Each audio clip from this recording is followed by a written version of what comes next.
جميع أخبار نجوم الجزائر أول بأول، مستجداتهم، جديدهم، تحركاتهم وحصرياتهم فقط على نجوم وان. بعد ما أعلنت الإعلامية ياسمين سعودة أنها في علاقة حب جديدة، الجمهور احتار وتساءل عن مصير رياض بن عمر، وواش هو السبب اللي خلاهم ينفصلوا على بعضهم.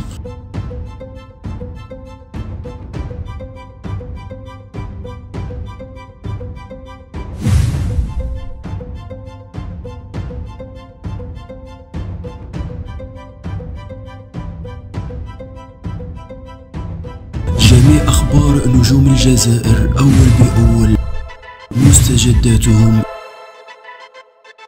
جديدهم، تحركاتهم وحصرياتهم فقط على نجوم وان.